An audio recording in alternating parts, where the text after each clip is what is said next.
ಕ್ರಿಸ್ತನ ನಾಮದಲ್ಲಿ ನಿಮಗೆ ವಂದನೆ.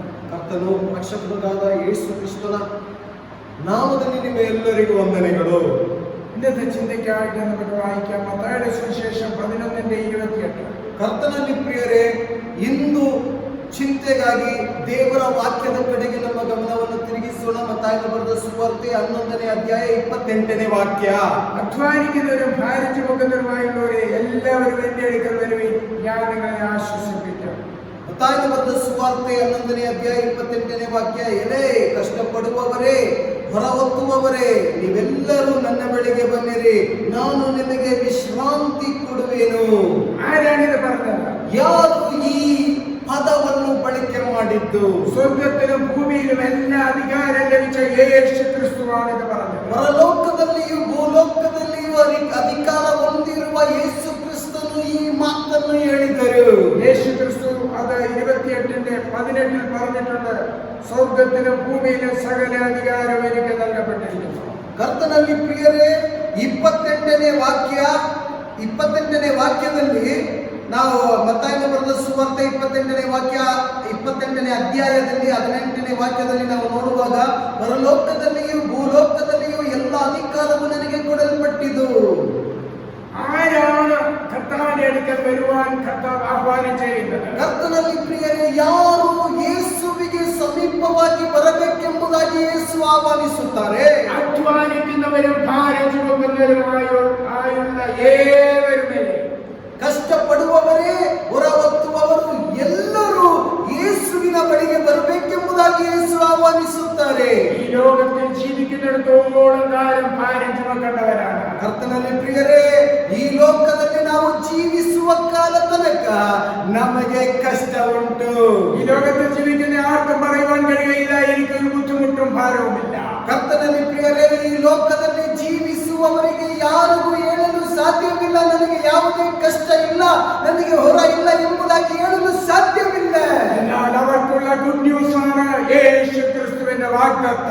ಕರ್ತನಲ್ಲಿ ಪ್ರಿಯರೇ, ಆದರೆ ಅವರಿಗೆ ಇರುವ ಒಂದು ಒಳ್ಳೆ ಸುದ್ದಿ, ಸಿಹಿ ಸುದ್ದಿ ಏನೆಂಬುದಾಗಿ ನೋಡುವುದಾದರೆ ಯೇಸುವಿನ ವಾಗ್ದಾನ. യേശു ക്രിസ്തു അവരെ വളരെ ആഗ്രഹത്തോടെ സ്വാഗതം ചെയ്യുകയാണ്. ಕರ್ತನಲ್ಲಿ ಪ್ರಿಯರೇ, ಪ್ರೀತಿಯಿಂದ ಅವರನ್ನು ದೇವರು ಆಹ್ವಾನಿಸುವುದು, ಸ್ವಾಗತಿಸುವುದನ್ನು ನಾವು ಕಾಣಬಲ್ಲೆ. ആർക്കൊക്കെ കർത്താവിലേക്ക് പോകുവാൻ കഴിയാം? ಯಾರಿಗೆಲ್ಲ ದೇವರ ಬಳಿಗೆ ಹೋಗಲು ಸಾಧ್ಯ? നാം ആദ്യം വായിച്ചു കണ്ടത് എല്ലാവരും അധ്വാനിക്കുന്ന ഭാര്യമാരുമായിട്ടുള്ളവർ എല്ലാവരും അവരുടെ അടുക്കൽ വരും. ಕರ್ತನಲ್ಲಿ ಪ್ರಿಯರೇ, ಮೊದಲನೇದು ಮತ್ತಾಯನ ಬರೆದ ಸುವಾರ್ತೆ 11ನೇ ಅಧ್ಯಾಯ 28ನೇ ವಾಕ್ಯದಲ್ಲಿ ನಾವು ಒಂದು ಪದವನ್ನು ಬಳಕೆ ಮಾಡಿದರೆ ಅವರು ಮಾತ್ರವೇ ದೇವರ ಬಳಿಯಲ್ಲಿ ಹೋಗಲು ಸಾಧ್ಯ. ಅವರು ಯಾರೆಂಬುದಾಗಿ ನೋಡುವುದಾದರೆ, കഷ്ടപ്പെടുവവരെ, ಹೊರ ಹೊತ್ತುವವരെ, ನೀವೆಲ್ಲರೂ. എന്നാൽ ദൈവത്തിന്റെ മക്കളായി അവന്റെ അടുക്കൽ പോകുവാൻ കഴിഞ്ഞാൽ അവരുടെ ജീവിതത്തിൽ ഒരു പ്രത്യേക സ്ഥാനമുണ്ട്. ಕರ್ತನಲ್ಲಿ ಪ್ರಿಯರೇ, ವಾಕ್ಯದಲ್ಲಿ ಹೇಳಿರುವುದು ಸರಿಯೇ, ಆದರೆ ದೇವರ ಮಕ್ಕಳಾಗಿ ನಾವು ಆತನ ಬಳಿಗೆ ಹೋಗುವಾಗ ನಮಗೆ ಸ್ಥಾನಮಾನಗಳು, ಪ್ರತ್ಯೇಕ ಸ್ಥಾನಮಾನಗಳುಂಟು. എങ്ങനെയാണ് ദൈവത്തിന്റെ മക്കളായി തീരുവാൻ കഴിയുന്നത്? ಹೇಗೆ ನಾವು ದೇವರ ಮಕ್ಕಳಾಗಿ ಮಾರ್ಪಡಲು ಸಾಧ್ಯ? യോഹന്നാന്റെ സുവിശേഷം 1:12 വാക്യത്തിൽ നമ്മളിങ്ങനെ വായിക്കുന്നു, അവനെ കൈക്കൊണ്ട് അവന്റെ നാമത്തിൽ വിശ്വസിക്കുന്ന ഏവർക്കും ദൈവമക്കളാകുവാൻ അവൻ അധികാരം കൊടുത്തു. ಕರ್ತನಲ್ಲಿ ಪ್ರಿಯರೇ, ಯೋಹನ ಬರೆದ ಸುವಾರ್ತೆ 1ನೇ ಅಧ್ಯಾಯ 12ನೇ ವಾಕ್ಯವನ್ನು ನಾವು ನೋಡುವಾಗ, ಯಾರ್ಯಾರು ಆತನನ್ನು ಅಂಗೀಕರಿಸಿದಾರೋ, ಅಂದರೆ ಆತನ ಹೆಸರಿನಲ್ಲಿ ನಂಬಿಕೆ ಇಟ್ಟರೋ ಅವರಿಗೆ ದೇವರ ಮಕ್ಕಳಾಗುವ ಅಧಿಕಾರ ಕೊಟ್ಟನು. യേശു ക്രിസ്തു ഈ ലോകത്തിലേക്ക് വന്നത് നമ്മുടെ പാപങ്ങൾക്ക് പകരം മരിപ്പാനാണ്. ಕರ್ತನಲ್ಲಿ ಪ್ರಿಯರೇ, ಯೇಸು ಕ್ರಿಸ್ತು ಭೂಲೋಕಕ್ಕೆ ಬಂದಿದ್ದ ಕಾರಣವೇನು? ನಮ್ಮ ಪಾಪದ ಪರಿಹಾರಕ್ಕಾಗಿ ಆತನು ಮರಣವನ್ನು ಹೊತ್ತನು. നമ്മുടെ പാപ പരിഹാരത്തിനായി സ്വർഗ്ഗസ്ഥനായ ദൈവം തന്റെ പുത്രനായ ക്രിസ്തുവിനെ ലോകത്തിലേക്ക് അയച്ചു. ನಮ್ಮ ಪಾಪದ ಪರಿಹಾರಕ್ಕಾಗಿ ತಂದೆಯಾದ ದೇವರು ಏಕೈಕ ಪುತ್ರನನ್ನು ಭೂಲೋಕಕ್ಕೆ ಕಳುಹಿಸಿದನು. വിശ്വാസത്താൽ ആരെന്നത് വിശ്വസിക്കുന്നു, ആ കർത്താവിനെ അവന്റെ രക്ഷിതാവായി സ്വീകരിക്കുന്നു, അവന്റെ കൽപ്പന അനുസരിക്കുന്നു, അവൻ ദൈവത്തിന്റെ മകനായി തീരുന്നു. ಕರ್ತನಲ್ಲಿ ಪ್ರಿಯರೇ, ಯಾರು ಆತನನ್ನು ಅಂಗೀಕರಿಸುತ್ತಾರೋ, ಸ್ವಂತ ರಕ್ಷಕನಾಗಿ ಸ್ವೀಕರಿಸುತ್ತಾರೋ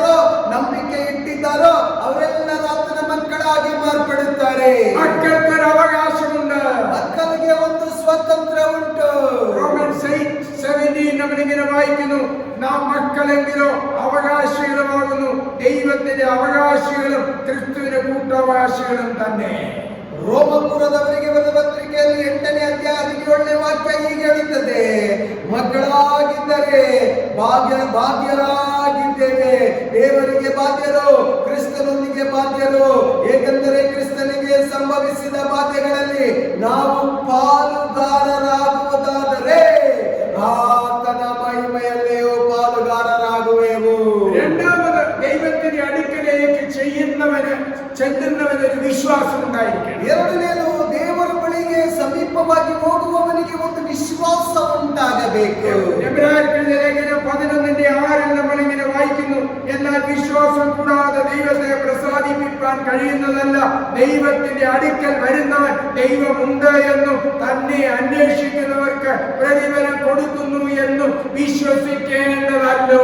ಕರ್ತನಲ್ಲಿ ಪ್ರಿಯರೇ, ಎಬ್ರಿಯರಿಗೆ ಬರೆದ ಪತ್ರಿಕೆ 11ನೇ ಅಧ್ಯಾಯ 6ನೇ ವಾಕ್ಯವನ್ನು ನೀವು ನೋಡುವಾಗ, ಆದರೆ ನಂಬಿಕೆ ಇಲ್ಲದ ದೇವರನ್ನು ಮೆಚ್ಚಿಸುವುದು ಅಸಾಧ್ಯ. ದೇವರ ಬಳಿಗೆ ಬರುವವನು ದೇವರು ಇದ್ದಾನೆ ಮತ್ತು ತನ್ನನ್ನು ಹುಡುಕುವವರಿಗೆ ಪ್ರತಿಫಲವನ್ನು ಕೊಡುತ್ತಾನೆ ಎಂದು ನಂಬುವುದೇ ಅವಶ್ಯ. നമുക്കറിയാം, വിശ്വാസത്തിന്റെ നിശ്ചയത്തിൽ എഴുതിയിട്ടുണ്ട്, വിശ്വാസം എന്നത് ആശിക്കുന്നതിന് ഉറപ്പ് കാണാത്ത കാര്യങ്ങളുടെ നിശ്ചയം. ಕರ್ತನಲ್ಲಿ ಪ್ರಿಯರೇ, ನಂಬಿಕೆಯು ಏನೆಂಬುದಾಗಿ ದೃಷ್ಟಾಂತಗಳು, ನಂಬಿಕೆಯ ಮಹತ್ವಕ್ಕೆ ದೃಷ್ಟಾಂತಗಳು ಸತ್ಯವೇದದಲ್ಲಿ ಬರೆಯಲ್ಪಟ್ಟಿದೆ. ನಂಬಿಕೆಯು ನಾವು ನಿರೀಕ್ಷೆಯುಳ್ಳವುಗಳು, ವಿಷಯವಾಗಿ ಭರವಸೆಯಿಂದಿರುವುದು, ಕಣ್ಣಿಗೆ ಕಾಣದವುಗಳು, ನಿಜವೆಂದು ತಿಳಿದುಕೊಳ್ಳುವುದು ಆಗಿದೆ. നമ്മൾ ഏത് വിഷയത്തോട് ദൈവസന്നിധിയിൽ കടന്നു ചെല്ലുന്നു, നമ്മുടെ വിശ്വാസം എന്റെ വിഷയത്തിൽ എന്റെ കർത്താവ് എനിക്ക് വിടുതൽ നൽകും. ಯಾವ ವಿಷಯದಲ್ಲಿ ನೀವು ದೇವರ ಸಮೀಪವಾಗಿ ಹೋಗುತ್ತೀರೋ ಆ ವಿಷಯದಲ್ಲಿ ನನ್ನ ದೇವರು ನನಗೆ ಎಲ್ಲವನ್ನು ಸರಿಯಾಗಿ ಮಾಡಿ ಮುಗಿಸುತ್ತಾನೆ ಎಂಬ ನಂಬಿಕೆಯನ್ನು ನಾವು ಇಟ್ಟಿರುವುದು ಆತನ ಮೇಲೆ ಆತನು ಮಾಡುತ್ತಾನೆ ಎಂಬುದಾಗಿ. അങ്ങനെ കർത്താവിന്റെ അടുക്കൽ വന്നപ്പോൾ വിശ്വസിച്ചാൽ നീ ദൈവത്തിന് മഹത്വം കാണുമെന്ന് പറഞ്ഞിട്ടുണ്ട്. ಕರ್ತನಲ್ಲಿ ಪ್ರಿಯರೇ, ಯಾರೆಲ್ಲ ದೇವರ ಬಳಿಗೆ ಬರುತ್ತಾರೋ ಅವರಿಗೆಲ್ಲ ಯೋಬನ ಬರೆದ ಸುವಾರ್ತೆ 11ನೇ ಅಧ್ಯಾಯ 40ನೇ ವಾಕ್ಯದಲ್ಲಿ ಬರೆಯಲ್ಪಟ್ಟಿದೆ, ನೀನು ನಂಬುವುದಾದರೆ ದೇವರ ಮಹಿಮೆಯನ್ನು ಕಾಣುವೆ.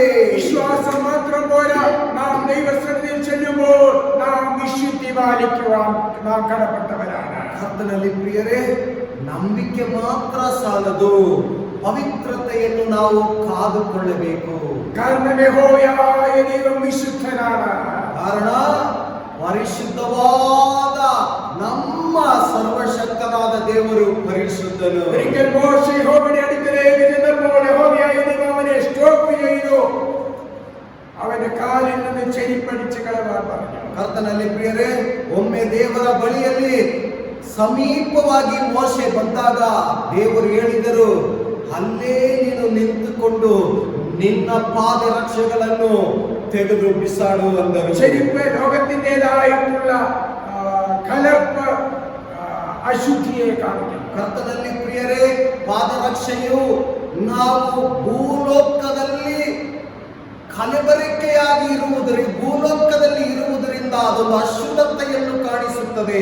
1 ಪತ್ರೋಸ್ 1:15-16 വാക്യങ്ങളിൽ 14-15-16 വാക്യങ്ങളിൽ നമ്മൾ വായിക്കുമ്പോൾ, പണ്ട് നിങ്ങളുടെ അജ്ഞാനകാലത്തുണ്ടായിരുന്ന മോഹങ്ങളെ മാതൃകയാക്കാതെ നിങ്ങളെ വിളിച്ച വിശുദ്ധനൊത്തവണ്ണം അനുസരണമുള്ള മക്കളായി എല്ലാ നടപ്പിലും വിശുദ്ധരാകുകയും ഞാൻ വിശുദ്ധരാകയാൽ നിങ്ങൾ വിശുദ്ധരായിരിപ്പീൻ എന്ന് എഴുതിയിരിക്കുന്നല്ലോ. 1 ಪೇತ್ರನು 1ನೇ ಅಧ್ಯಾಯ 14-15-16ನೇ ವಾಕ್ಯ ಹೀಗೆ ಹೇಳುತ್ತದೆ, ನಿಮಗಿದ್ದ ದುರಾಶೆಗಳನ್ನು ಅನುಸರಿಸಿ ನಡೆಯುವವರಾಗಿರದೆ ನಿಮ್ಮನ್ನು ಕರೆದಾತನು ಪರಿಶುದ್ಧನಾಗಿರುವ ಪ್ರಕಾರವೇ ನೀವು ವಿಧಿಯರಾಗಿ ತಕ್ಕಂತೆ ನಿಮ್ಮ ಎಲ್ಲ ನಡವಳಿಕೆಯಲ್ಲಿ ಪರಿಶುದ್ಧರಾಗಿರಿ. ನಾನು ಪರಿಶುದ್ಧನಾಗಿರುವುದರಿಂದ ನೀವು ಪರಿಶುದ್ಧರಾಗಿರಬೇಕು ಎಂದು ಬರೆದದೆಯಲ್ಲ. അപ്പോൾ കർത്താവിന്റെ അടുക്കലേക്ക് നമ്മുടെ ആവശ്യങ്ങളുമായി ചെല്ലുന്നതിന് മുൻപ് നമ്മെ തന്നെ ശോധന ചെയ്യുവാൻ കഴിയണം. നമ്മെ അശുദ്ധമാക്കുന്ന എന്തെങ്കിലും പ്രവൃത്തി നമ്മുടെ നോട്ടത്തിലോ പ്രവൃത്തിയിലോ ഉണ്ടെങ്കിൽ കർത്താവേ നിന്റെ രക്തത്താൽ എന്നെ ശുദ്ധീകരിക്കണമേ എന്ന് പറഞ്ഞ് നാം ദൈവത്തിലേക്ക് ചെല്ലുമ്പോൾ വിശുദ്ധിയോടെ നമുക്ക് ചെല്ലുവാൻ ನಮ್ಮ ಅಗತ್ಯಗಳನ್ನು ದೇವರ ಸಮೀಪಕ್ಕೆ ನಾವು ತೆಗೆದುಕೊಂಡು ಹೋಗುವ ಮುನ್ನ ನಮ್ಮನ್ನೇ ನಾವು ಆತ್ಮ ಅವಲೋಕನೆ ಮಾಡಿಕೊಂಡು ನಮ್ಮ ಎಲ್ಲಾ ಶುದ್ಧತೆ ಅಶುದ್ಧತೆಗಳನ್ನು ನೀಗಿಸಿ ಸ್ವಾಮಿ ನಮ್ಮನ್ನು ಪರಿಶುದ್ಧಗೊಳಿಸು ಎಂಬುದಾಗಿ ಹೇಳಿ ದೇವರೇ, ಕೆಲವೊಮ್ಮೆ ನನ್ನ ದೃಷ್ಟಿಯಲ್ಲಿ, ಕೆಲವೊಮ್ಮೆ ನನ್ನ ನಡತೆಯಲ್ಲಿ, ಕೆಲವೊಮ್ಮೆ ನನ್ನ ಮಾತಿನಲ್ಲಿ ನನ್ನ ಪಾಪ ಮಾಡಿರಬಹುದು. ಆ ಎಲ್ಲಾ ಅಶುದ್ಧತೆಯನ್ನು ನೀಗಿ ಪರಿಶುದ್ಧಪಡಿಸಿ ನಿನ್ನ ಮಗನಾಗಿ ಮಾರ್ಪಡಿಸಿ ಎಂಬುದಾಗಿ ದೇವರೊಂದಿಗೆ ಕೇಳಿಕೊಂಡ ನಂತರ ನಮ್ಮ ವಿಜ್ಞಾಪನೆಗಳನ್ನು ನಾವು ದೇವರ ಬಳಿಯಲ್ಲಿ ಸಲ್ಲಿಸುವಾದರೆ ಆ ವಿಜ್ಞಾಪನೆಗಳಿಗೆ ದೇವರು ಪ್ರತ್ಯುತ್ತರವನ್ನು ಕೊಟ್ಟು ದೇವರು ದಯಪಾಲಿಸುವ ದೇವರಾಗಿದ್ದಾನೆ. അടുത്തതായി ഒരു ദൈവത്തിന്റെ അടുക്കലേക്ക് ചെല്ലുന്ന വ്യക്തി അനുസരണമുള്ളവനായിരിക്കണം. ನಂತರ ಇರುವುದು ದೇವರ ಬಳಿಯಲ್ಲಿ ಸಮೀಪವಾಗಿ ಹೋಗುವ ವ್ಯಕ್ತಿಯಲ್ಲಿ ಕಾಣುವ ಆ ಸ್ವಭಾವ ಏನೆಂಬುದಾಗಿ ನೋಡುವುದಾದರೆ ವಿಧಿಯತ್ವೇ. 1 പത്രോസ് 1:14 നമ്മളിങ്ങനെ വായിക്കുന്നു, പണ്ട് നിങ്ങളുടെ അജ്ഞാനകാലത്ത് ഉണ്ടായിരുന്ന മോഹങ്ങളെ മാതൃകയാക്കാതെ നിങ്ങളെ വിളിച്ച വിശുദ്ധന് ഒത്തവണ്ണം അനുസരണമുള്ള മക്കളായി എല്ലാ നടപ്പിലും വിശുദ്ധരാകുകയും നിങ്ങൾ എന്നെ സ്നേഹിക്കുന്നുവെങ്കിൽ എന്റെ കൽപ്പന കാത്തുകൊള്ളു. ಕರ್ತನಲ್ಲಿ ಪ್ರಿಯರೇ, 1 ಪೇತ್ರನು 1ನೇ ಅಧ್ಯಾಯ 14ನೇ ವಾಕ್ಯದಲ್ಲಿ ಹೀಗೆ ಬರೆಯಲ್ಪಟ್ಟಿದೆ, ನಿಮಗೆ ದುರಾಶೆಗಳನ್ನು ಅನುಸರಿಸಿ ನಡೆಯುವವರಾಗಿರದೆ ನಿಮ್ಮನ್ನು ಕರೆದಾತನು ಪರಿಶುದ್ಧನಾಗಿರುವ ಪ್ರಕಾರ ನೀವು ವಿಧಿಯರಾಗತಕ್ಕಂತೆ ನಿಮ್ಮ ಎಲ್ಲ ನಡುವೆ ಇಳಕೆಯಲ್ಲಿ ಪರಿಶುದ್ಧರಾಗಿರರಿ. ಯಾರು ದೇವರಿಗೆ ವಿಧಿಯರಾಗಿರುವಲು ಸಾಧ್ಯ? ದೈವത്തെ ಸ್ನೇಹಿക്കുന്നവർക്ക് മാത്രമേ ദൈവത്തെ അനുസരിക്കാൻ കഴിയൂ. ದೇವರಲ್ಲಿ ಪ್ರೀತಿ ಇಟ್ಟಿರುವವರು ಮಾತ್ರವೇ, ಮಮತೆ ಇಟ್ಟಿರುವವರು ಮಾತ್ರವೇ ದೇವರಿಗೆ ವಿಧಿಯರಾಗಿರಲು ಸಾಧ್ಯ. മാതാപിതാക്കളെ സ്നേഹിക്കുന്ന കുഞ്ഞുങ്ങൾക്ക് മാത്രമേ മാതാപിതാക്കളെ അനുസരിക്കാൻ കഴിയൂ. ಪೋಷಕರ ಮೇಲೆ ಪ್ರೀತಿ ಇಟ್ಟಿರುವವರು ಮಾತ್ರವೇ ಪೋಷಕರಿಗೆ ವಿಧಿಯರಾಗಿರಲು ಸಾಧ್ಯ. ദൈവത്തിന്റെ പ്രമാണം അത് തന്നെയാണ്, ദൈവത്തിന്റെ കൽപ്പനയെ അത് തന്നെയാണ്. കുഞ്ഞുങ്ങളെ children obey your parents. ಕರ್ತನಲ್ಲಿ ಪ್ರಿಯರೇ, ದೇವರ ವಾಗ್ದಾನವೂ ಅದೇ, ದೇವರ ಆಜ್ಞೆಯೂ ಅದೇ. ಆ ಆಜ್ಞೆ ಏನೆಂಬುದಾಗಿ ಎಫೆಸರಿಗೆ ಬರೆದ ಪತ್ರಿಕೆ 6ನೇ ಅಧ್ಯಾಯ 1ನೇ ವಾಕ್ಯದಲ್ಲಿ, ಮಕ್ಕಳೇ ನೀವು ಕರ್ತನಲ್ಲಿ ಇರುವವರಾಗಿ ತಕ್ಕ ಹಾಗೆ ನಿಮ್ಮ ತಂದೆ ತಾಯಿಗಳ മാത്തന്നു കേളಬೇಕು. അപ്പോൾ ദൈവത്തിന്റെ അടുക്കൽ വരുന്ന വ്യക്തി, ചെല്ലുന്ന വ്യക്തി, പോകുന്ന വ്യക്തി വിഷയങ്ങളുടെ പരിഹാരത്തിനായി കടന്നു ചെല്ലുന്നതിന് മുൻപ് ഒന്ന് അവൻ ദൈവത്തിന്റെ പൈതലായി മാറണം. ಕರ್ತನಲ್ಲಿ ಪ್ರಿಯರೇ, ಆದುದರಿಂದ ನಮ್ಮ ವಿಜ್ಞಾಪನೆಗಳನ್ನು ದೇವರ ಸಮೀಪಕ್ಕೆ ತೆಗೆದುಕೊಂಡು ಹೋಗುವ ಮುನ್ನ ನಾವು ಯಾರಾಗಿರಬೇಕು? ಮೊದಲನೇದು ನಾವು ದೇವರ ಮಕ್ಕಳ ಮಗನಾಗಿರಬೇಕು. ಅವನ ವಿಶ್ವಾಸ ಉಂಟಾയിരിക്കണം. ಎರಡನೇದು ಅವನಿಗೆ ನಂಬಿಕೆ ಇರಬೇಕು. ദൈവത്തിന്റെ വിശുദ്ധിക്ക് തക്കവണ്ണം അവൻ കർത്താവിന്റെ രക്തത്താൽ ശുദ്ധീകരണം പ്രാപിച്ചവനായി. ಕರ್ತನಲ್ಲಿ ಪ್ರಿಯರೇ, ಮೂರನೇದು ದೇವರ ಪರಿಶುದ್ಧತೆಯನ್ನು ಕಾಪಾಡಿಕೊಳ್ಳುವುದಕ್ಕಾಗಿ ಆತನು ಯೇಸುವಿನ ರಕ್ತದಲ್ಲಿ ಶುದ್ಧೀಕರಣ ಮಾಡಿಕೊಂಡಿರಬೇಕು. ನಾಲ್ಕನೇದು ಅವನು ವಿಧೇಯತೆ ಹೊಂದಿ ಇರುವವನಾಗಿರಬೇಕು. ദൈവത്തെ ഭയപ്പെടുന്നവന് മാത്രമേ ദൈവത്തെ അനുസരിക്കാൻ കഴിയൂ. ದೇವರಲ್ಲಿ ಭಯಭಕ್ತಿ ಉಳ್ಳವರಿಗೆ ಮಾತ್ರವೇ ದೇವರ ಮೇಲೆ ವಿಧೇಯತೆ ಹೊಂದಿರುವವರಾಗಿರಲು ಸಾಧ್ಯ. ദൈവത്തെ സ്നേഹിക്കുന്ന ദൈവത്തിന്റെ മക്കൾ ദൈവത്തിന്റെ പ്രമാണങ്ങൾ അനുസരിച്ച് ജീവിക്കാൻ അവർക്ക് കഴിയുന്നുവെങ്കിൽ പ്രാഗല്യത്തോടെ ദൈവത്തിലേക്ക് ചെന്ന് അവരുടെ വിഷയത്തിന്റെ പരിഹാരം ಕಾನ್ಫಿಡೆಂಟ್ ಆയിട്ട് ನಿಶ್ಚಯವಾയിട്ട് ಅವർക്ക് ಸ್ವೀಕರಿക്കാൻ കഴിയും. ಆದುದರಿಂದ ಪರಿಶುದ್ಧ ಹೃದಯದಿಂದ ಅಶುದ್ಧ ಎಲ್ಲ ನೀಗಿಸಿ ಪರಿಶುದ್ಧ ಹೃದಯದಿಂದ ಪರಿಶುದ್ಧ ಹೃದಯವನ್ನು ಕಾಪಾಡಿಕೊಂಡಿರುವವರು ದೇವರ ಸಮೀಪವಾಗಿ ವಿಜ್ಞಾಪನೆಗಳನ್ನು ತೆಗೆದುಕೊಂಡು ಹೋಗುವಾಗ ಅವರಿಗೆ ಒಂದು ನಂಬಿಕೆ ಉಂಟು, ನನ್ನ ದೇವರು ನನ್ನ ಪ್ರಾರ್ಥನೆಯನ್ನು ಕೇಳಿ ಅದ್ಭುತ ಖಂಡಿತವಾಗಿ ಮಾಡುತ್ತಾನೆ ಎಂಬುದಾಗಿ. യഹോവയായ ദൈവം നമ്മുടെ ജീവിതത്തിൽ നാം ചോദിക്കുന്ന വിഷയങ്ങളുടെ മേൽ പ്രവർത്തിക്കുന്നത് അസാധാരണമായ രീതിയിലാണ്. ಕರ್ತನಲ್ಲಿ ಪ್ರಿಯರೇ, ನಮ್ಮ ಸರ್ವಶಕ್ತನಾದ ದೇವರು ನಾವು ಬೇಡಿಕೊಳ್ಳುವುದು ಏನಿದೆಯೋ ಅದು ನಾವು ನೆನಪಿಸಿಕೊಳ್ಳುವ, ನಾವು ಚಿಂತೆ ಮಾಡುವ, ಕಲ್ಪಿಸುವ ಹಾಗೆ ಅಲ್ಲ. ಆತನು ಸಾಧಾರಣವಾಗಿ ಅದನ್ನು ಮಾಡಿ ಮುಗಿಸುವ ದೇವರು. നമ്മൾ സാധാരണമായി ചിന്തിക്കുന്നത് കൊണ്ടാണ് പല വിഷയങ്ങൾ എങ്ങനെ നിറവേറ്റും എന്ന് ചിന്തിച്ച് നാം ഭാരപ്പെടുന്നത്. ನಾವು ಸಾಧಾರಣವಾಗಿ ಚಿಂತೆ ಮಾಡುವ ಕಾರಣದಲ್ಲಿ ಇದು ಹೇಗೆ ನಡೆಯಲು ಸಾಧ್ಯ ಎಂಬುದಾಗಿ ಕಳವಳಕ್ಕೆ ಒಳಗಾಗುತ್ತೇವೆ. ഇവിടെ ഉദാഹരണത്തിന് നാം ഏലിയാവിനെ നോക്കുമ്പോൾ നമുക്ക് കാണുവാൻ കഴിയുന്നത്, ഏലിയാവ്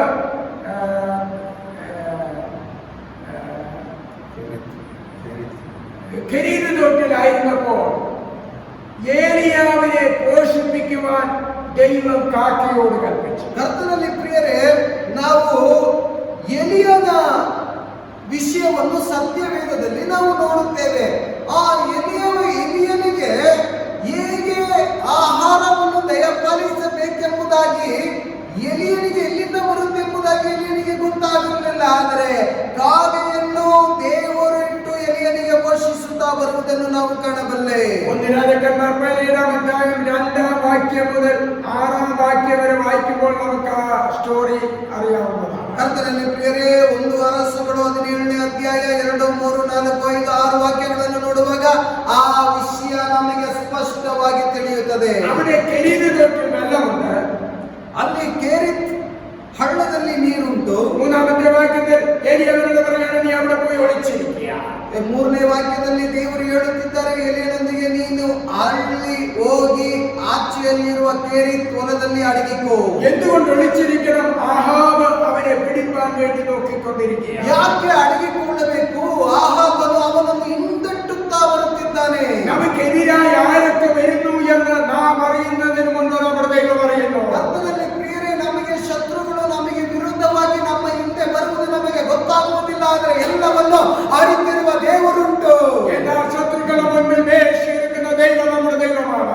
ಆದುದರಿಂದ ಕರ್ತನಲ್ಲಿ ಪ್ರಿಯರೇ, ನಮ್ಮ ದೇವರು ಯಾರೆಂಬುದಾಗಿ ನಿಮಗೆ ತಿಳಿಯುವುದಾದರೆ ಶತ್ರುಗಳ ಮುಂದೆ ನಮಗೆ ಮೇಜೆಯನ್ನು ಸಿದ್ಧಪಡಿಸುವ ದೇವರು. നമുക്കെവിടെയാണ് നമ്മെ സുരക്ഷിതമായി താമസിപ്പിക്കണമെന്ന് നമ്മുടെ ദൈവത്തിന് അറിയാം. ನಮ್ಮನ್ನು ಸುರಕ್ಷಿತವಾಗಿ ಎಲ್ಲಿ ವಾಸ ಮಾಡಬೇಕು ಎಂಬುದಾಗಿ ದೇವರಿಗೆ ಚೆನ್ನಾಗಿ ಗೊತ್ತುಂಟು. എന്നാൽ തോട്ടിൽ നിന്ന് വെള്ളം കുടിക്കുക എന്നുള്ളത് മാത്രമല്ല ഏലിയാവിനോട് പറഞ്ഞത്. അതിന്റെ 4-ാമത്തെ വാക്യം, അവിടെ നിനക്ക് ഭക്ഷണം തരേണ്ടതിന് ഞാൻ കാക്കയോട് കൽപ്പിച്ചിരിക്കുന്നു. ಕರ್ತನಲ್ಲಿ ಪ್ರಿಯರೇ, ಕೇರಿತ್ ಹೊಲದಲ್ಲಿ ನೀನು ಅಡಗಿಕೋ ಎಂಬುದಾಗಿ ಹೇಳಿ ಯೇಸು ದೇವರು ಅಲ್ಲಿಗೆ ದೇವರು ಬಿಡಲಿಲ್ಲ. 4ನೇ ವಾಕ್ಯವನ್ನು ನೀವು ನೋಡುವಾಗ, ಆ ಹೊಲದ ನೀರು ನಿನಗೆ ಪಾನವಾಗಿರುವುದು, ನಿನಗೆ ಆಹಾರ ತಂದು ಕೊಡಬೇಕೆಂದು ಕಾಗೆಗೆ ആജ്ഞാപിച്ചിದ್ದೇನೆ. നമ്മൾ ചിന്തിക്കുന്നത് ദൈവം നമ്മുടെ ജീവിതത്തിൽ പ്രവർത്തിക്കുന്നത് നാം ചിന്തിക്കാത്ത രീതിയിലല്ല. നാം ചിന്തിക്കുന്ന രീതിയിലല്ല, ചിന്തിക്കാത്ത രീതിയിൽ അദൃശ്യമായ അസാധാരണമായ നിലയിലാണ് ദൈവം നമുക്ക് വേണ്ടി പ്രവർത്തിക്കുന്നത്. ಕರ್ತನಲ್ಲಿ ಪ್ರಿಯರೇ, ನಮ್ಮ ದೇವರು ಹೇಗೆ ಕ್ರಿಯೆ ಮಾಡುತ್ತಾರೆ ಗೊತ್ತಾ? ನಮ್ಮ ಯೋಚನೆಗೆ ಮೀರದಂತೆ, ನಮ್ಮ ಯೋಚನೆಗಿಂತ ಮೇಲಾಗಿ ದೇವರು ನಮಗೆ ಕ್ರಿಯೆ ಮಾಡುವ ದೇವರು. കാക്കയുടെ കയ്യിൽ എന്തെങ്കിലും ലഭിച്ചാൽ കാക്ക അത് ഭക്ഷിക്കുകയല്ലാതെ അത് മറ്റൊരാൾക്ക് കൊടുക്കുന്ന പതിവില്ല. ಕರ್ತನಲ್ಲಿ ಪ್ರಿಯರೇ, ಕಾಗೆ ಕೈಯಲ್ಲಿ ಯಾವುದಾದ್ರೂ ಒಂದು ವಸ್ತು ದೊರಕಿದರೆ ಆ ಕಾಗೆ ಯಾರಿಗೆ ಕೊಡುವ ಪಕ್ಷಿ ಅಲ್ಲ. ತನ್ನೆ ತಾನಾಗಿ ಅದು ತಿಂದು ಮುಗಿಸುತ್ತದೆ ಹೊರತು ಯಾರಿಗೆ ಕೊಡುವ ಪಕ್ಷಿ ಅಲ್ಲ. 4-ാമത്തെ വാക്യത്തിൽ നമ്മൾ വായിച്ചത് കാക്കയോട് കൽപ്പിച്ചിരിക്കുന്നു. ಕರ್ತನಲ್ಲಿ ಪ್ರಿಯರೇ, 4ನೇ ವಾಕ್ಯದಲ್ಲಿ ನೀವು ನೋಡುವಾಗ ಕಾಗೆಗಳಿಗೆ ആജ്ഞാപിಸಿದ್ದೇನೆ. നമ്മുടെ വിഷയത്തിൽ നമ്മെ സഹായിക്കാൻ വേണ്ടി നാം പ്രതീക്ഷിക്കാത്തവരോട് കൽപ്പിപ്പാൻ നമ്മുടെ ദൈവത്തിന് കഴിയണം. ಕರ್ತನಲ್ಲಿ ಪ್ರಿಯರೇ, ನಿರೀಕ್ಷೆಯೇ ಹೊಂದಿರದೇ ಇರುವ ವ್ಯಕ್ತಿಯೊಂದಿಗೆ ನಿನಗೆ ಸಹಾಯ ಮಾಡಲು ದೇವರು ಆಜ್ಞಾಪಿಸುತ್ತಾನೆ. അതുവരെയും കാക്ക ആർക്കെങ്കിലും അപ്പം കൊടുത്ത് പോഷിപ്പിച്ചതായിട്ട് യാതൊരു തെളിവുമില്ല. ಕರ್ತನಲ್ಲಿ ಪ್ರಿಯರೇ, ಅದುವರೆಗೂ ಯಾರಿಗಾದರೂ ಕಾಗೆ ಸಹಾಯ ಮಾಡಿ ಘೋಷಿಸಿದೆ ಎಂಬುದಾಗಿ ಸ್ಪಷ್ಟತೆ ಎಲ್ಲಿಯೂ ಕಾಣಲಿಕ್ಕೆ ಸಾಧ್ಯವಿಲ್ಲ. എന്നാൽ ഏലിയാവ് യാതൊരു രീതിയിലും ദൈവത്തെ ക്വസ്റ്റ്യൻ ചെയ്യുന്നില്ല. ಆದರೆ ಎಲಿಯನು ಯಾವ ರೀತಿಯಲ್ಲಿಯೂ ದೇವರನ್ನು ಪ್ರಶ್ನಿಸುತ್ತಿಲ್ಲ. നമ്മുടെ ജീവിതത്തിലും ദൈവം അസാധ്യമായ കാര്യങ്ങൾ നമ്മുടെ വിഷയത്തിൽ ചെയ്യുമെന്നുള്ള വിശ്വാസത്തോടെ ദൈവത്തോട് പ്രാർത്ഥിക്കുമ്പോൾ നാം വിശ്വസിച്ചത് ദൈവത്തിന്റെ മഹത്വത്തിന് വേണ്ടി ദൈവം നടത്തില്ല. ಕರ್ತನಲ್ಲಿ ಪ್ರಿಯರೇ, ನಿರೀಕ್ಷೆಯೇ ಹೊಂದದೇ ಇರುವ ವಿಷಯದಲ್ಲಿ, ನಿರೀಕ್ಷೆಯೇ ಹೊಂದದೇ ಇರುವ ಸಮಯದಲ್ಲಿ ಸರಿಯಾದ ಸಮಯಕ್ಕೆ ನಮಗೆ ಸಹಾಯ ಮಾಡಲು ದೇವರು ಆಜ್ಞಾಪಿಸುವಾಗ ಅದು ತಕ್ಕ ಸಮಯಕ್ಕೆ ನೆರವೇರುವುದು ಖಚಿತ. 5-ാം വാക്യത്തില് നമ്മൾ വായിക്കുന്നത്, അങ്ങനെ അവൻ പോയി യഹോവയുടെ കൽപ്പന പ്രകാരം ചെയ്തു. 5ನೇ ವಾಕ್ಯವನ್ನು ನೋಡುವಾಗ, ಅವನು ಯೆಹೋವನ ಅಪ್ಪಣೆಯಂತೆ ಯೋರ್ದಾನಿನ ಪೂರ್ವಕ್ಕಿರುವ ಕೇರೇತ್ ಹೊಲದಲ್ಲಿ ವಾಸಿಸಿದ. ಆರಂಭಿಸಿದ್ದನು. യഹോവയുടെ കൽപ്പന പ്രകാരം ജീവിക്കുന്നവന്റെ ജീവിതത്തിൽ വരുന്ന പ്രതികൂലങ്ങളുടെ മേൽ ഉദ്ധാരണം ദൈവം പണിശമായി നൽകിക്കൊടുക്കും. ಕರ್ತನಲ್ಲಿ ಪ್ರಿಯರೇ, ಯೆಹೋವನ ಅಪ್ಪಣೆಯಂತೆ ಮಾಡುವ ಒಂದೊಂದು ವ್ಯಕ್ತಿಯ ಜೀವಿತದಲ್ಲಿ ಯಾವುದೇ ಸಮಸ್ಯೆ ಎದುರಾದರೂ ಕರ್ತವ್ಯವನ್ನು ದೇವರು ವಹಿಸಿಕೊಂಡು ಸರಿಯಾದ ಸಮಯಕ್ಕೆ മാർഗವನ್ನು ತೋರಿಸುತ್ತಾನೆ. ആജ്ഞയോട് കൽപ്പിച്ച പ്രകാരം 17:6 നാം വായിക്കുമ്പോൾ രാവിലെ അപ്പവും ഇറച്ചിയും വൈകുന്നേരത്തെ ഇറച്ചിയും കൊണ്ടുവന്ന് കൊടുക്കും. തോട്ടിൽ നിന്ന് ഏലിയാവ് കുടിക്കും. ಕರ್ತನಲ್ಲಿ ಪ್ರಿಯರೇ, ಕೆರೆ ತೋಳದಲ್ಲಿ ಕುಳಿತುಕೊಂಡಿರುವ ಎಲಿಯನಿಗೆ ದೇವರು ಹೇಗೆ ಕಾಗೆಗಳಿಗೆ ಆಜ್ಞಾಪಿಸಿದನು, ಅದೇ ರೀತಿಯಾಗಿ 6ನೇ ವಾಕ್ಯವನ್ನು ನೀವು ನೋಡುವಾಗ ಕಾಗೆಗಳು ಅವನಿಗೆ ಪ್ರಾತಃ ಕಾಲದಲ್ಲಿಯೂ ಸಾಯಂಕಾಲದಲ್ಲಿಯೂ ರೊಟ್ಟಿ, ಮಾಂಸ ಇವುಗಳನ್ನು ತಂದು ಕೊಡುತ್ತಿದ್ದವು. ಅದೃಶ್ಯമായ രീതിയിൽ ദൈവം നമ്മെ നടത്തും. ಅದ್ಭುತಕರವಾದ ರೀತಿಯಲ್ಲಿ ದೇವರು ನಮ್ಮನ್ನು ನಡೆಸುತ್ತಾನೆ. അതേപോലെ തന്നെ അസാധാരണമായ രീതിയിൽ നടത്തിയ വേറെ ഒരു വിഷയം നമുക്ക് പത്രോസിനോടുള്ള ബന്ധത്തിൽ കർത്താവിനും പത്രോസിനും ടാക്സ് കൊടുക്കേണ്ട സമയമായപ്പോൾ കർത്താവ് ചെയ്തത് നമുക്ക് കാണുവാൻ കഴിയും. ಕರ್ತನಲ್ಲಿ ಪ್ರಿಯರೇ, ಅಸಾಧಾರಣವಾದ ಒಂದು ವಿಷಯದಲ್ಲಿ ಸುಂಕ ಕೊಡಬೇಕಾದ ಸಮಯದಲ್ಲಿ ಪೇತ್ರನ ಆ ವಿಷಯದಲ್ಲಿ ಯೇಸು ಹೇಗೆ ಸುಂಕವನ್ನು ಕಟ್ಟಿದನು ಎಂಬುದಾಗಿ ನಾವು ನೋಡಬಲ್ಲೆ. അതായത് സുവിശേഷം 17:24 നമ്മൾ വായിക്കുന്നു, അവർ കപ്പർനഹൂമിൽ എത്തിയാറ് ദിദിദ്രഹ്മപ്പണം വാങ്ങുന്നവർ പത്രോസിന്റെ അടുക്കൽ വന്ന് നിങ്ങളുടെ ഗുരു ദിദിദ്രഹ്മപ്പണം കൊടുക്കുന്നില്ലയോ എന്ന് ചോദിച്ചതിന് ഉവ്വ് എന്ന് അവർ പറഞ്ഞു. ಕರ್ತನಲ್ಲಿ ಪ್ರಿಯರೇ, ಮತ್ತಾಯನ ಬರೆದ ಸುವಾರ್ತೆ 17ನೇ ಅಧ್ಯಾಯ 24ನೇ ವಾಕ್ಯದಲ್ಲಿ ಅವರು ಕಪರ್ನಹೂಮಿಗೆ ಬಂದಾಗ ದೇವಾಲಯಕ್ಕಾಗಿ ತೆರಿಗೆಯನ್ನು ಎತ್ತುವವರು ಪೇತ್ರನ ಬಳಿಗೆ ಬಂದು, ನಿಮ್ಮ ಬೋಧಕನು ದೇವಾಲಯದ ತೆರಿಗೆಯನ್ನು ಸಲ್ಲಿಸುವುದಿಲ್ಲವೇ ಎಂದು ಕೇಳಲು. എന്നാൽ യേശുവിന് ടാക്സ് കൊടുക്കുവാൻ പൈസ ഇല്ലായിരുന്നു. ಆದರೆ ಯೇಸು ತೆರಿಗೆಯನ್ನು ಕಟ್ಟುವುದಕ್ಕಾಗಿ ಆತನ ಕೈಯಲ್ಲಿ ಹಣವಿರಲಿಲ್ಲ. എന്നാൽ 27ാം വാക്യത്തിൽ അസാധാരണമായ ഒരു കാര്യം യേശു പത്രോസിനെ കൊണ്ട് ചെയ്യിക്കുകയാണ്. ಕರ್ತನಲ್ಲಿ ಪ್ರಿಯರೇ, 27ನೇ ವಾಕ್ಯದಲ್ಲಿ ನೀವು ನೋಡುವಾಗ ಯೇಸು ಅಸಾಧಾರಣವಾದ ವಿಷಯವನ್ನು ಪೇತ್ರನ ಕೈಯಲ್ಲಿ ಮಾಡಿಸುತ್ತಾನೆ. ഈ കടലിലേക്ക് ചെന്ന് ചൂണ്ടലിട്ട് ആദ്യം കിട്ടുന്ന മീനിനെ എടുക്കാം. ಕರ್ತನಲ್ಲಿ ಪ್ರಿಯರೇ, ನೀನು ಸಮುದ್ರಕ್ಕೆ ಹೋಗಿ ಗಾಳ ಹಾಕಿ ಮೊದಲು ಸಿಕ್ಕುವ ಮೀನನ್ನು ಎತ್ತಿ ಅದರ ಬಾಯಿ ತೆರೆದು ನೋಡಿದರೆ ಅದರಲ್ಲಿ ₹1 ಸಿಕ್ಕುವುದು. അതെടുത്ത് നിനക്ക് വേണ്ടി കൊടുക്കണം. അപ്പോൾ പത്രോസിനും ക്രിസ്തുവിനും വേണ്ടിയുള്ള ടാക്സ് മണി മീനിന്റെ വായിൽ യഹോവയായ ദൈവം മുന്നേ കരുതി. ಕರ್ತನಲ್ಲಿ ಪ್ರಿಯರೇ, ನೀವು ನೋಡುವಾಗ ಅದನ್ನು ತೆಗೆದುಕೊಂಡು ನಮ್ಮಿಬ್ಬರದಂತೆ ಹೇಳಿ ಅವರಿಗೆ ಕೊಡು ಎಂದು ಹೇಳಿದನು. ಪೇತ್ರನಿಗೂ ಕ್ರಿಸ್ತನಿಗೂ ಸೇರಿಸಿ ಕೂಡಿಸಿ ಕೊಡುವುದನ್ನು ನಾವು ನೋಡಬಲ್ಲೆ. ഇതിൽ നിന്ന് നാം മനസ്സിലാക്കേണ്ടത് എന്താണ്? ಇದರಿಂದ ನಾವು ಅರ್ಥ ಮಾಡಿಕೊಳ್ಳುವುದಾದ್ರೆ നമ്മൾ വിചാരിക്കുന്ന രീതിയിലല്ല ദൈവം നമ്മുടെ വിഷയത്തിന്മേൽ പ്രവർത്തിക്കുന്നത്. ಕರ್ತನಲ್ಲಿ ಪ್ರಿಯರೇ, ನಾವು ಯೋಚನೆ ಮಾಡುವಂತೆ ಅಲ್ಲ ಯೇಸು ನಮ್ಮ ಜೀವಿತದಲ್ಲಿ ಕ್ರಿಯೆ ಮಾಡುವುದು. നമ്മൾ വിചാരിക്കുന്ന രീതിയിൽ നാം ചിന്തിക്കുമ്പോൾ അതിനനുസരിച്ചുള്ള പരിഹാരം നമ്മുടെ മുൻപിൽ കാണാതിരിക്കുമ്പോൾ നമ്മുടെ ഹൃദയം ഭാരപ്പെടും. ಕರ್ತನಲ್ಲಿ ಪ್ರಿಯರೇ, ಕೆಲವೊಮ್ಮೆ ನಾವು ವಿವಿಧವಾದ ಯೋಚನೆಗಳಲ್ಲಿ ಹಾದು ಹೋಗುತ್ತಾ ಇರುತ್ತೇವೆ. ಆ ಯೋಚನೆಯ ಮೇರೆಗೆ ವಿಷಯಗಳು, ಸಂಗತಿಗಳು ನಡೆಯದೆ ಹೋದರೆ ನಮಗೆ ದುಃಖ ಉಂಟಾಗುತ್ತದೆ. നമ്മുടെ ഹൃദയത്തിൽ ആ ഭാരം ചുമന്നുകൊണ്ട് സന്തോഷ സമാധാനമില്ലാതെ നാം ജീവിക്കണം. ನಾವು ಆ ವಿಷಯಗಳನ್ನು ನಮ್ಮ ಹೃದಯದಲ್ಲಿ ಹೊತ್ತುಕೊಂಡು ಸಮಾಧಾನದ ಕೊರತೆ, ದುಃಖದ ಮುಖಭಾವನೆಯಿಂದ ನಾವು ಬಳಲುತ್ತಿರುತ್ತೇವೆ. ചിലപ്പോൾ ഡോക്ടർ നമ്മുടെ രോഗത്തിന്റെ അവസ്ഥ കണ്ടിട്ട് വലിയൊരു രോഗമാണെന്ന് നമ്മെ ബോധിപ്പിക്കുമ്പോൾ അതിനുശേഷം നമ്മുടെ ജീവിതത്തിൽ വളരെ ശാരീരികമായ രീതിയിൽ, മാനുഷിക രീതിയിൽ വളരെ ദുഃഖിതനായി തീരും. ಕರ್ತನಲ್ಲಿ ಪ್ರಿಯರೇ, ಕೆಲವೊಮ್ಮೆ ವೈದ್ಯನು ಹೀಗೆ ಹೇಳಬಹುದು, ನಿಮಗೆ ಬಂದಿರುವ ರೋಗ ಅದು ನಿಮ್ಮನ್ನು ಬಿಟ್ಟು ಹೋಗುವುದಿಲ್ಲ, ದೊಡ್ಡ ರೋಗ ನಿಮಗೆ ಹಿಡಿದಿದೆ ಎಂಬುದಾಗಿ ಹೇಳುವುದಾದರೆ ನಮಗೆ ಭೌತಿಕವಾಗಿ, ಮಾನಸಿಕವಾಗಿ ದುಃಖಕ್ಕೊಳಗಾಗುತ್ತೇವೆ. അതുകൊണ്ടാണ് കർത്താവ് പറഞ്ഞത്, അധ്വാനിക്കുന്നതിനും ഭാരം ചുമക്കുന്നവരുമായുള്ളവരെ എന്റെ അടുക്കൽ വരുവേ. ಆದುದರಿಂದ ದೇವರು ಹೇಳಿದ್ದ ಮಾತು, ಎಲೆ ಯೇಸು ಹೇಳಿದ್ದ ಮಾತು, ಎಲೆ ಕಷ್ಟಪಡುವವರೇ, ಹೊರ ಹೊತ್ತುವವರೇ, ನೀವೆಲ್ಲರೂ ನನ್ನ ಬಳಿಗೆ ಬಂದಿರಿ. എന്റെ രോഗം മുഖേന ഞാൻ മരിച്ചു പോകുന്ന ഡോക്ടർ പറഞ്ഞെങ്കിൽ ദൈവം എനിക്ക് സൗഖ്യം തന്നു. ಕರ್ತನಲ್ಲಿ ಪ್ರಿಯರೇ, ನನಗೆ ಬಂದಿರುವ ರೋಗದ ಮುಖೇನವಾಗಿ ನಾನು ಮೃತಪಟ್ಟು ಹೋಗುತ್ತೇನೆ ಎಂಬುದಾಗಿ ಭಾವಿಸಿಕೊಂಡಿದ್ದ ಸಮಯದಲ್ಲಿ ದೇವರು ನನಗೆ ಪುನರ್ಜೀವನ കൊട്ടನು. ഹല്ലേലൂയ.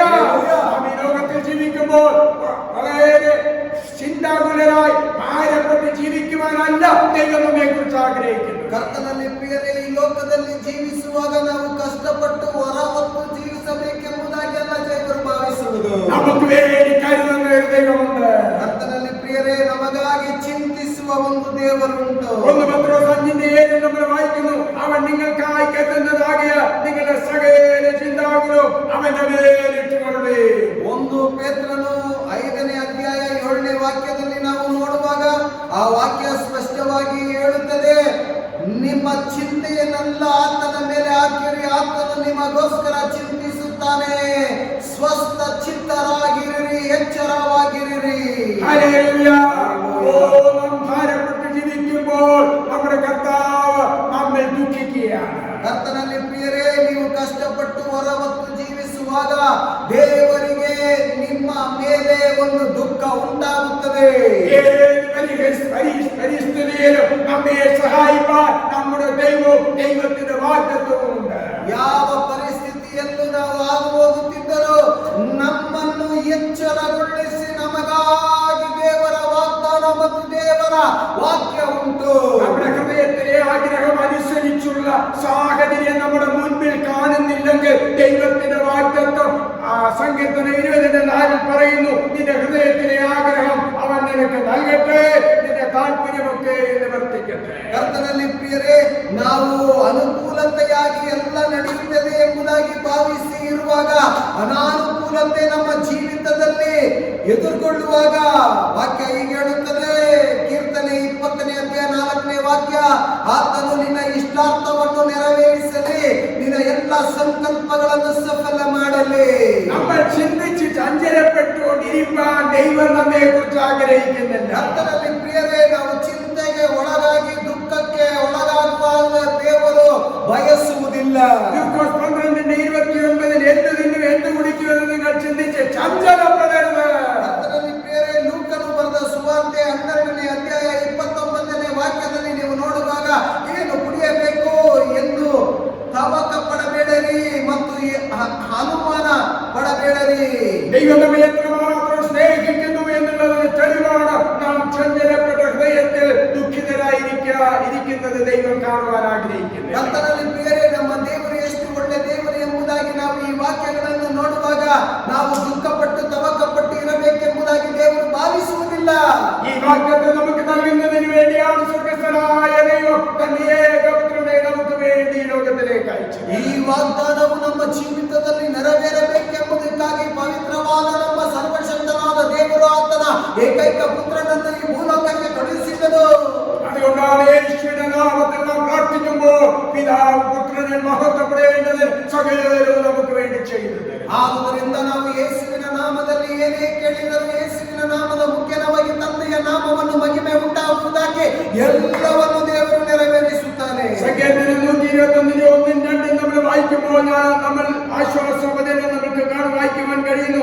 ഞാൻ എന്റെ കണ്ണ് പർവ്വതങ്ങളിലേക്ക് ഉയർത്തുന്നു, എനിക്ക് സഹായം എവിടെ നിന്ന് വരും? എന്റെ സഹായം ആകാശത്തെ ഭൂമിയെ ഉണ്ടാക്കി യഹോവയെങ്കിൽ നിന്ന് വരുന്നു. ಕರ್ತನಲ್ಲಿ ಪ್ರಿಯರೇ, ಕೀರ್ತನೆ 121ನೇ ಅಧ್ಯಾಯ 1-2 ವಾಕ್ಯಗಳು ನಮಗೆ ಯೆಹೋವನ ಸಮಾಧಾನದ ಒಂದು ವಾಕ್ಯ ಉಂಟು.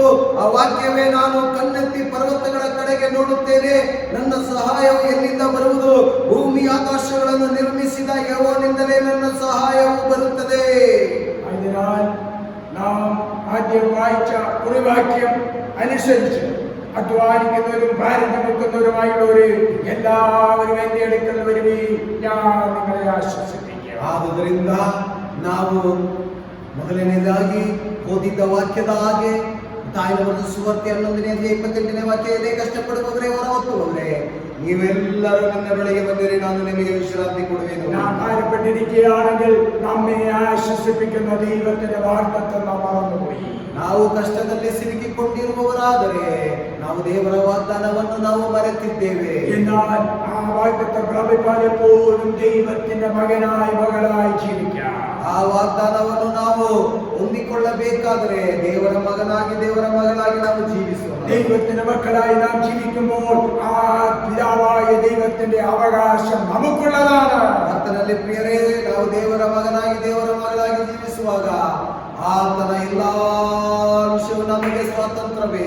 അപ്പോൾ ആ മകനായി നാം ജീവിക്കുമ്പോൾ ആ വിശ്വാസത്തോടെ പിതാവിന്റെ അടുക്കൽ ഒരു മകൻ ചെല്ലുന്നത് പോലെയുള്ള വിശ്വാസത്തോടെ എനിക്ക് ലഭിക്കുമെന്നുള്ള, എന്റെ പിതാവ് എനിക്ക് നൽകി തരുമെന്നുള്ള ആ വിശ്വാസത്തോടെ നമുക്ക് കടന്നു പോകാൻ കഴിയണം. ಕರ್ತನಲ್ಲಿ ಪ್ರಿಯರೇ, ನಾವು ಆತನ ಮಗನಾಗಿ ಮಗಳಾಗಿರುವಾಗ ನಮಗೆ ಒಂದು ನಂಬಿಕೆ, ತಂದೆಯಾದ ದೇವರು ತಂದೆಯು ಮಕ್ಕಳಿಗೆ ಹೇಗೆ ನಡೆಸುತ್ತಾನೋ ಅದೇ ರೀತಿಯಾಗಿ ಎಲ್ಲವನ್ನು ಕೊಟ್ಟು ನಡೆಸುತ್ತಾನೆ ಎಂಬ ನಂಬಿಕೆಯಿಂದ ನಾವು ಹೋಗಬೇಕು. എന്നാൽ ദൈവത്തിന്റെ ഹിതപ്രകാരം ജീവിച്ച് ഒരു വ്യക്തിക്ക് മാത്രമേ പോകുവാൻ കഴിയുകയുള്ളൂ. കാരണം ആ വ്യക്തിക്ക് മാത്രമേ വിശുദ്ധിയെ പാലിച്ച് ജീവിക്കാൻ കഴിയുള്ളൂ. ದೇವರ ಚಿತ್ತದ ಮೇರೆಗೆ ನಡೆಯುವ ವ್ಯಕ್ತಿ ಮಾತ್ರವೇ ದೇವರ ವಾಗ್ದಾನವನ್ನು ಹಿಡಿದುಕೊಂಡು ನಡೆಯಲು ಸಾಧ್ಯ. ಆತನು ಮಾತ್ರವೇ ಆತನ ಎಲ್ಲಾ ಚಿತ್ತದ ಅನುಸಾರವಾಗಿ ಮಗನಾಗಿರಲು ಸಾಧ್ಯ. ദൈവത്തിന്റെ ഹിതമല്ലാത്തത് ചെയ്യാതെ ദൈവത്തിന്റെ ഹിതം ചെയ്തുകൊണ്ട് നമുക്ക് ജീവിക്കാൻ കഴിഞ്ഞാൽ എപ്പോഴും വിശുദ്ധിയോടെ വിശ്വാസത്തോടെ നമുക്ക് പിതാവിന്റെ അടുക്കൽ ചെന്ന്